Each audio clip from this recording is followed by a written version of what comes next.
नमस्कार दोस्तों, मेरा नाम है प्रवीण और आप देख रहे हैं पाविका फिर से इस चैनल को एक बार फिर से। तो आज मैं लेकर आपके लिए again questions from the GATE mass transfer, यानी कि जो भी क्वेश्चंस हमारे गेट मास ट्रांसफर में आए हैं, specially we are focusing on drawing chapter.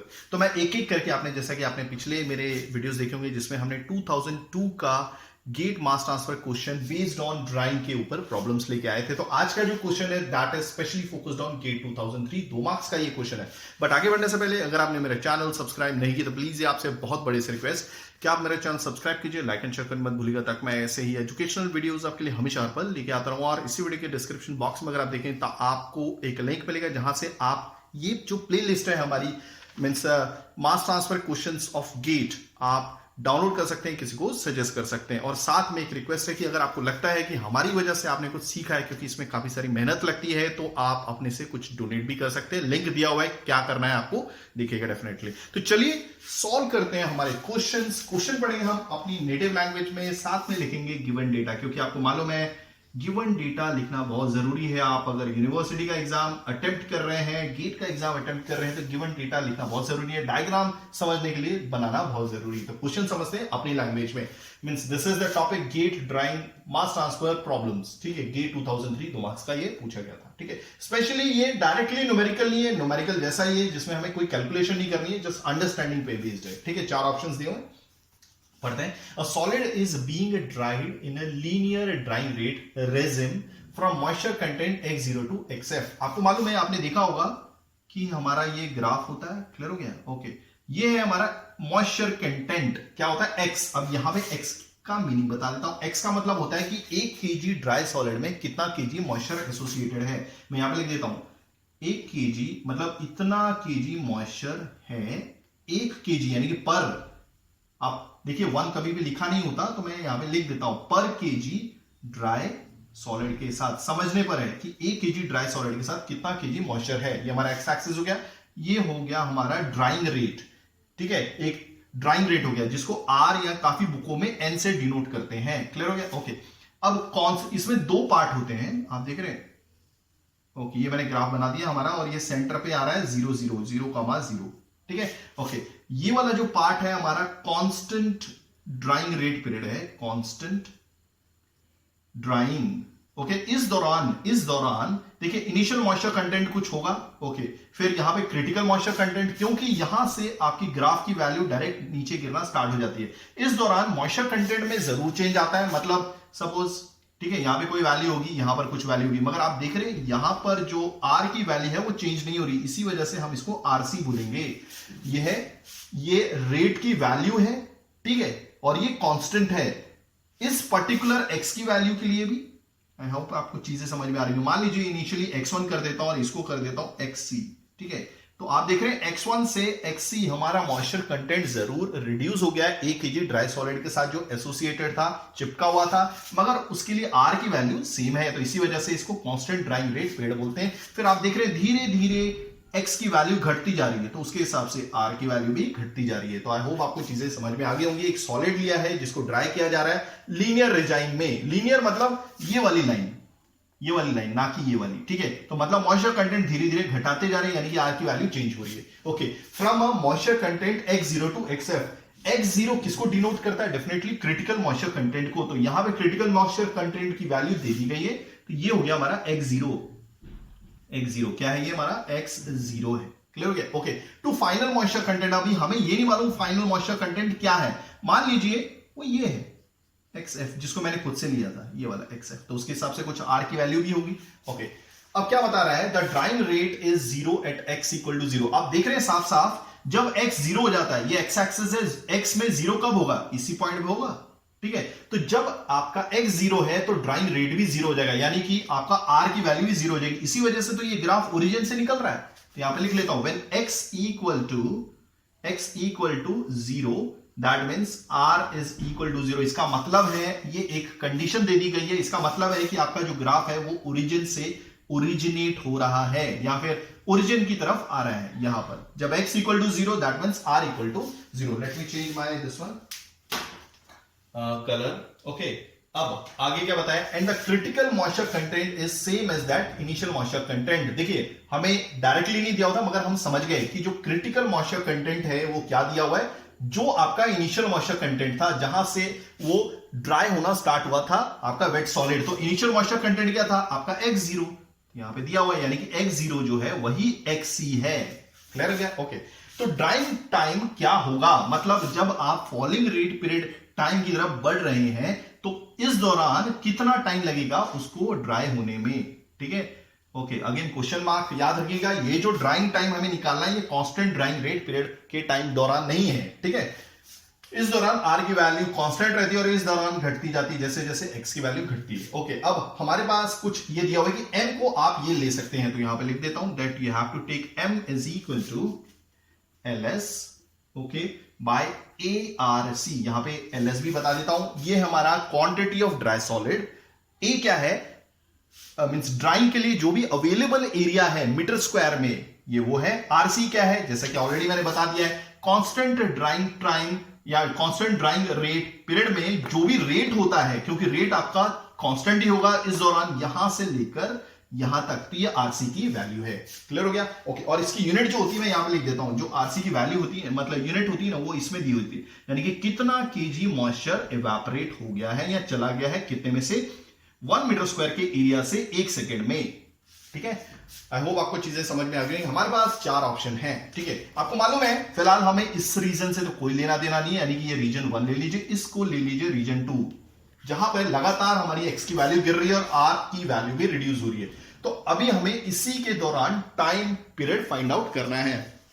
हो गया अभी क्लियर? ओके, तो चलिए देखते हैं कैसे करना है। आपको मालूम है ये एक स्ट्रेट लाइन है, स्ट्रेट लाइन है। ओके, तो स्ट्रेट लाइन, देखिए इस क्वेश्चन को मैं नहीं मिटा दूं ताकि हमें ऑप्शंस भी मिल सके। ओके, कोई प्रॉब्लम नहीं, मिटा देते हैं, ऑप्शन रहने देते हैं। ठीक है, ओके। तो मैं ये बोल रहा था, आपको मालूम है कि ये जो फॉलिंग पीरियड है जिस दौरान आपकी आर की वैल्यू लगातार कम होती जा रही है, या फिर बोल रहे हैं कि एक्स की वैल्यू कम हो रही है, तो आपको मालूम है ये एक स्ट्रेट लाइन को रिप्रेजेंट करता है। और स्ट्रेट लाइन को रिप्रेजेंट करने की वाली एक इक्वेशन होती है y equal to mx plus c, जहां पर y एक्सिस है, x एक्सिस है। फिलहाल हमारी जो x एक्सिस है वो मॉइस्चर कंटेंट है, r जो है हमारा क्या है, ड्राइंग रेट है, ड्राइंग रेट है जिसको इस यूनिट में बताया जा सकता है। ठीक है, तो यहां पे इसको लिख देता हूं r equal to m, m क्या है, इसी लाइन की स्लोप है। ओके, तो this is x plus c। Okay, अब हमारे पास इनिशियल कंडीशन दी हुई है that when x equal to 0 तो r इक्वल टू 0 हो जाएगा। ओके, तो यहां पे लगाता हूं first condition, when x equal to 0 तो r equal to 0, so that means r equal to, ये कंडीशन मैं यूज कर रहा हूं, ऑलरेडी दी हुई है। जब x इक्वल टू 0 है, यहां साफ साफ दिया हुआ है, तभी तो आपका ग्राफ ओरिजिन से निकल रहा है। x इक्वल टू 0 है तो r इक्वल टू 0 है, सो दैट मींस अगर मैं यहां पे लगाता हूं तो r इक्वल टू 0 हो जाएगा। m इंटू x, x की वैल्यू क्या है, वो भी 0 है, प्लस c, तो m into 0 is 0, so c equal to 0। Clear हो गया? अब ये जो हमारी इक्वेशन 1 है, सपोज इसको 1 ले लेता हूं, ये रिड्यूस हो जाती है किसमें, r इक्वल टू mx। हो गया? अब मैं दूसरी कंडीशन यूज करूंगा, using condition second, using condition second. इसमें क्या करना है, आप देख रहे हैं जब x क्रिटिकल मॉइस्चर कंटेंट हो जाता है, मतलब x, देखिए यहां पर x0 इक्वल टू xc है, मेरा कहने का मतलब था जब x इक्वल टू xc हो जाता है तो r क्या हो जाएगा, उस दौरान जब x है critical moisture content, critical moisture content फिलहाल कितना है, x0, समझ में आ रहा है, x0 xc के बराबर, उस दौरान आपकी r की वैल्यू क्या होती है, आप देख लीजिए rc होती है। तो यहां पर x, जब x इक्वल टू xc है तो r क्या हो जाएगा, rc। हो गया क्लियर? ओके, तो मैं इसी कंडीशन को मैं यहां पे सपोज इसको कर देता हूं सेकेंड। हो गया? ओके, इक्वेशन 2 कर दी, इसमें पुट कर देता हूं, तो यहां पे करता हूं। ओके, तो ये हो जाएगा हमारा RC, R बन जाएगा RC equal to M। Okay, X क्या हो जाएगा हमारा, XC। हो गया? सो देयरफॉर हम M की वैल्यू लिख सकते हैं RC अपॉन XC। हो गया? अब ये जो इक्वेशन है, ठीक है, अब मैं कहां पर पुट करूंगा, हमारी ओरिजिनल इक्वेशन में। इसी कंडीशन का, देखिए कंडीशन का यूज करके हमने इसमें वैल्यू पुट की, हमने m की वैल्यू निकाल ली। ओके, अब मैं क्या कर रहा हूं, ये जो m की वैल्यू है मैं इस इक्वेशन 2 में पुट कर दूंगा। ठीक है? ओके, तो फिर मैं क्या करूंगा, therefore r is equal to, ये जो वैल्यू है याद रखिएगा इसको 3 है। क्लियर हो गया? ये 3 जो आई है इक्वेशन, ये मैं इक्वेशन 2 में पुट करने जा रहा हूं। इसी इक्वेशन 2 में हमने कंडीशन लगा के m की वैल्यू निकाली है, अब m की वैल्यू आ गई है। अब ये हमारी एक्चुअली में रिफाइंड इक्वेशन है, जिसमें मैं वापस मतलब ये जो थर्ड इक्वेशन है पुट करने जा रहा हूं इक्वेशन 2 में। ओके, तो यहां पे ध्यान से दिखेगा m क्या है हमारा, this is RC by XC। हो गया ये भी। Okay, it's hot and humid, okay don't worry. Let me check everything is working fine. I hope आपको अच्छे से समझ में आ रहा होगा। ओके, सो दिस इज, मैं यहां पे लिख देता हूं दैट, यहीं पे पुट कर रहा हूं क्योंकि c की वैल्यू हमारी रिफाइन हो गई थी, c की वैल्यू तो 0 आ गई, तो अब हमारी ओरिजिनल इक्वेशन ये है, रिड्यूस होते होते यहां पर आ गई है। ठीक है, ओके, तो हम कंडीशन यूज करके m की स्लोप की वैल्यू भी निकाल चुके हैं। तो r इक्वल टू m की value and this is your x। तो अब देखिए, अब आपको मालूम है कि हमने r क्यों निकाला है, क्योंकि आपको मालूम है कि falling period means falling time, late me change my this one, yes, हाँ, अब आपको मालूम है कि हमने r क्यों निकाला, उसका एक मकसद है, क्योंकि हमें फॉलिंग रेट पीरियड के दौरान टाइम निकालना था, और इसका जो फॉर्मूला होता है t is equal to negative ls by a integration from this one x0 to xf। ये xf है, ये x0 टू xf, यानी कि इनिशियल मॉइस्चर कंटेंट कितना है x0 और फाइनल मॉइस्चर कंटेंट कितना है xf dx बाय r। हो गया ये। चलिए फिलहाल मैं इसको मिटा देता हूं, हमारा काम तो हो गया है। ठीक है, इसको मिटा देता हूं। चलिए, ठीक है, okay, right now we are done with R this one. चलिए यहां पे लिखता हूं t equal to negative ls by a। ओके, एक काम करता हूं, सबसे पहले ये नेगेटिव साइन एब्जॉर्ब कर लेता हूं। ये जो xf ऊपर पावर है ये नीचे आ जाएगी, x0 ऊपर चला जाएगा, तो इंटीग्रेशन xf टू x0 हो गया dx। अब r की जगह हम क्या लिखेंगे, ये लिखेंगे, तो this will be rc। Okay, x भी आ जाएगा। ओके, ये xc नीचे आने वाला है ना, तो xc पलट के ऊपर आ जाएगा। ठीक है, आप ऐसे लिख सकते हैं। ओके, अब RC और XC जो है वो कांस्टेंट है, कांस्टेंट वैल्यू है, so T equal to negative LS, यहां पर XC सामने आ जाएगा, XC। ओके, A ऑलरेडी नीचे है, नीचे X आ जाएगा, नहीं X नहीं आएगा, ये कांस्टेंट नहीं है। ठीक है, RC आ जाएगा नीचे।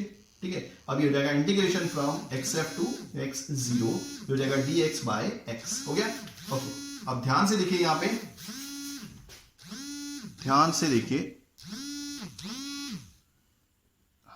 ध्यान से देखिएगा। ओके, हाँ, अब देखिए, अब हमें ऑलरेडी दिया हुआ है दैट ls बाय ARC क्या है, ls बाय ARC, याद रखिएगा। हाँ, नेगेटिव साइन हमने एब्जॉर्ब कर लिया था ना, हाँ, तो नेगेटिव साइन लगाने की जरूरत नहीं है, क्योंकि हमने पावर चेंज कर दी है, x0 नीचे आ गया, xf ऊपर आ गया। ठीक है, तो ls by ARC according to this हमें दिया हुआ है, ls बाय ARC क्या है, m है, तो यहां पर मैंने लिख दिया m। क्लियर हो गया। Okay, next is your xc, हाँ, xc रह गया। Let's me check everything is working fine, या ठीक है। ओके, अब ये क्या होगा, integration from xf to x0 dx by x, ये क्या हो जाएगा ln x according to integration formula, और यहां पर पावर आ जाएगी x0 से xf। ओके, फाइनली और रिफाइन कर देता हूं मैं, अब यहां पे करता हूं। ठीक है, so therefore t is equal to, अब आपको मालूम है m, ठीक है, xc किसके बराबर है, xc ऑलरेडी x0 के बराबर है, तो यहां पे लिख देता हूं, xc को मैंने मींस xc को x0 कर दिया है। ओके, अब मैं यहां पे लिखूंगा, ये कैसे लिख सकते हैं, एक बार x0 कर दिया बाय xf कर दिया, तो ये हो गया हमारा answer. So answer is what, देखिए m x0 ln x0 by xf, ये वाला हमारा आंसर हो गया। So D is your correct answer. तो आई होप आपको चीजें समझ में आ गई होंगी। अगर आप ऐसे ही एजुकेशनल वीडियोस चाहते हैं तो प्लीज डू राइट कमेंट, मैं पूरी कोशिश करूंगा टाइमिंगली वीडियोस लेके आने की। थैंक्स फॉर वॉचिंग, धन्यवाद, थैंक यू।